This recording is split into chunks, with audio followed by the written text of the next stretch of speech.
So in this video, I want to talk about 6 types of Black women that push back against the idea of Black women being hypergamous, also known as marrying up or dating up, or they push back against traditional relationships and traditional femininity.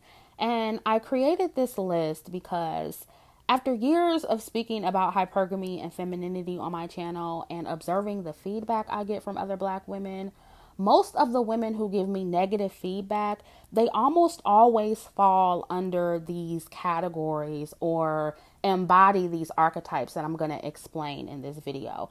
Now, these archetypes are not mutually exclusive. Some women fall under more than one. Some women are a mix of more than one. And I just want to be clear, these archetypes don't have to be a bad thing on their own. The problem, in my opinion, is that these women take whatever it is they believe in to the extreme, to the point to where it diminishes all or most of their logic and common sense. They push back against hypergamy to their own detriment as Black women. And, we have been conditioned to do this, so it's not all our fault. A lot of it is cultural. And when you ask these women to explain why it is they're pushing back against hypergamy, their reasons don't make a lot of sense. And I think it's important that Black women identify these women and also identify these characteristics within yourself so that you can change them. And most importantly, so that you don't pass them down to your daughters or the younger Black girls that are in your family. And these archetypes also have male equivalents, so be sure to stay away from any men with these characteristics as well. And after I describe each archetype, I'm going to tell you what I feel is dangerous about each one. So let's finally get started. And these are in no particular order. Number 1, corporate Candace, the power-hungry female boss. This, you guys, is the classic Black career woman, which by itself is not a bad thing. I'm all about Black women having great careers. These are the Black women you see in corporate America or in entry-level office jobs.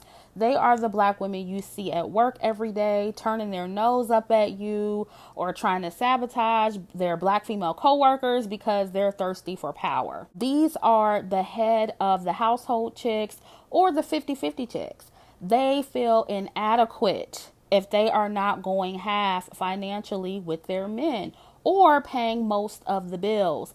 They believe that the only relationship worth having is when women are head of household or are splitting all of the bills. Right down the middle, they believe any other way of doing it makes them powerless and unimportant. These women think it's impossible to get money in multiple ways simultaneously, such as through career and education or through their partners. In their minds, they can't do both. And if they get more money from men than they do their careers or their education, they literally feel worthless as women. And they are dangerous because they'll convince other Black women to feel inadequate if they are not making an equal amount of money or more money than their man, or if they have less education than their man, even if they are successful, or even if their man doesn't have a problem with them having less education or doesn't treat them any differently for having less education or less money. They will convince women who are happy being stay-at-home moms or stay-at-home wives or only bringing femininity or domestic qualities to the table. They'll convince you that it's oppressive that you're doing that, even if it's a woman's choice to do so, even if you're perfectly content with doing so. They will convince you that you're not content and that you are unhappy and that your man feels some type of way about it, even when in your immediate reality you don't see that. They will convince you that all wives or girlfriends who choose not to work are lazy and unhappy, even though this woman, this career woman, may not even be happy herself. Number 2, struggle love Sophia, the broke ride or die chick. These are the all my life I had to fight Black women. All my life I had to fight. They grew up in poverty and or from broken homes like many of us, but these are the women who are content with staying in poverty. And if not in poverty, they maintain a poverty mindset. And much of it is because their circumstance has made them develop low self-esteem and a low self-worth. And they don't think they can do any better, so they convince themselves that they don't want any better. They feel that the only relationship worth having is one full of struggle, one full of pain, and it could be because of their upbringing. They may have seen their mother and the women of their family struggling romantically. They pride themselves on being the ride or die chick that will sacrifice it all for her man, no matter if he's a broke dusty. They wear poverty and struggle love as a badge of honor. And these women are dangerous because they will convince other black women that you aren't a quote unquote real black woman unless you are poor or struggling with a man. They are also the types that date felons and deadbeat baby daddies. They will make you feel ashamed to be a black stay-at-home mom, a kept woman. They'll make you feel ashamed for receiving money or gifts from your man, or make you feel bad for being really girly and playing up your femininity. They're the type of chicks that'll look at you and ask you, where are you going? Why are you so dressed up? Or who do you think you are? They will use shaming language and call you weak or stuck up or a wannabe white woman for not wanting to engage in struggle love. Number 3, Feminist Fran, the paranoid social justice warrior. This woman is an educated, well-read black woman. She is sometimes middle to upper middle class. Some of these women have a very high IQ, which by itself is a very, very good thing. But unfortunately, many of these women are so smart that they're kind of dumb. And their Ivy League education and high social status and high society connections may allow them access to high caliber men, but their staunch feminist beliefs and their off-putting behavior, sometimes their lack of femininity, many times will severely interfere with their ability or even their desire to practice hypergamy successfully. They're paranoid about everything. They're afraid of men. They're afraid of marriage. And they're always saying that men with money are the devil, as if poor men can't be devils too.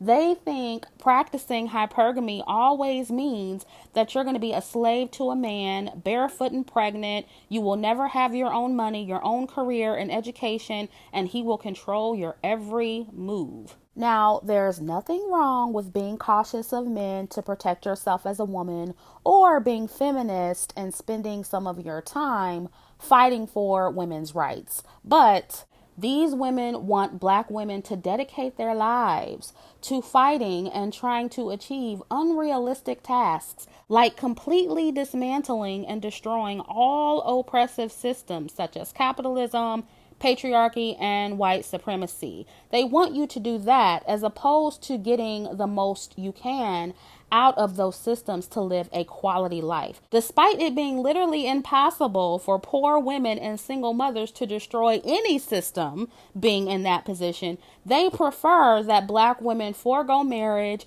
and refrain from practicing hypergamy since, marriage is a patriarchal institution. They feel that any woman who wants marriage or a husband instead of being single and fighting oppressive systems is unfulfilled or will live a life of misery, or is doing a disservice to herself as a woman. These women are dangerous because they will convince you that black women can single-handedly take down patriarchy and other oppressive systems, and they will attempt to convince you that because they don't want a traditional marriage or a family, and because they don't want a well-to-do man, that you are wrong for wanting those things. And because they are willing to die and spend their whole lifetime trying to destroy these systems, that you should be willing to do that too, even if it does not fulfill you as a woman, even if it stresses you out, or even if it goes against your desire for marriage and to have family and a stable home life. Number 4, Afrocentric Angie, the helper brother hoteptress. She wears ankhs around her neck. She might have tattoos of ankhs. She talks about chakras and third eyes and Egyptian pyramids. She is pro-black and anti-white supremacy, and she's all about living life off of the grid, which by itself is not a bad thing. But she is pro-black to a fault, and her dating and mating standards are very low. And she is more than willing to date a man with so-called potential and build him up from the ground. She is also easily manipulated by Hotep con men and can easily be used by them for sex and money. She believes that any form of self-beautifying or grooming is Eurocentric, whether that be wearing makeup, shaving her armpits, getting her hair done, or wearing heels. And she also feels the same way about receiving gifts for Valentine's Day or for anniversaries or for birthdays. She lives in her own reality, and she operates in a world where she is sovereign and currency is not real. So therefore, marriage and a man being capable of providing financially for his women and children is not a necessary requirement before having children. She is usually pro polygamy or polygyny, and she doesn't mind openly sharing men with other women and having sister wives and producing children with these men, even if they are not financially capable of providing for them. She is dangerous to other black women because she will indoctrinate you with her short-sighted, money doesn't matter, hotep beliefs, and she will have you in a struggle love situation with her and her sister wife, Sophia. Number 5, religious Regina, the God-fearing lover. These are the church-going black women who never miss Bible study or choir rehearsal. They lead in prayer and worship. They quote Bible verses everywhere they go. They preach to other black women about being a woman of God and living for the Lord. And this by itself isn't bad. The church can be helpful in some ways. But the problem is that too many black women are strong in their faith and weak in logic and common sense. They either don't need a man because Jesus is their man, or they use religion and living righteously as a reason not to seek a well-to-do man. And these women are dangerous because they'll convince you that money is the root of all evil, even though Pastor Brown is riding around in the Escalade, living in a nice house in the suburbs, and buying his wife Chanel necklaces with money from the collection plate. They will convince you that money and materials mean nothing, and the main requirement a man must have to court you is that he be right with the Lord. And if he's right with the Lord, the money will just come without much effort and it will just show up out of thin air. And it's fine to require that a man share your faith if you have a certain belief system. But I've seen religious women get so caught up in the spiritual world that they're not grounded in reality at all. And that's the issue here. Some of the most religious women you see in church are struggling single mothers to broke dusties, so that says a lot. Number 6, Lovebug Latoya, the dreaming hopeful. This archetype has a fairy tale outlook on love and marriage. She believes that marrying for anything but love is wrong and unnatural. And it's not that it's wrong to want love in a relationship, but when women marry or choose partners based only on love, it can leave them with no security if love doesn't last. And this mentality is dangerous because people change. They fall out of love all the time, and then it's suddenly not about love like it was in the beginning. It's about money and assets and who's going to get what and where are you and your kids going to live and how are y'all going to make ends meet. And if you fall in love with a broke man or a man that makes less than you, let's see how much love matters if you decide to split and he can get child support or alimony from you. Just ask Mary J. Blige and Sherry Shepherd if marrying for love was worth it. And while love is beautiful, it doesn't pay the bills, ladies. Finances is the top reason people divorce. So it's clear that love doesn't keep people together. It's time to get our heads in the game, black women. It's time for us to stop falling for the mind games and also talking ourselves out of what benefits us. So ladies, let me know of any anti-hypergamy black female archetypes that I failed to mention in the comment section that you've identified in other women or even yourself. And also tell me any stories or give me examples of women that embody one of these archetypes or a mix of several. So I am done here. Let me know what you think and I'll catch up with you in the next video.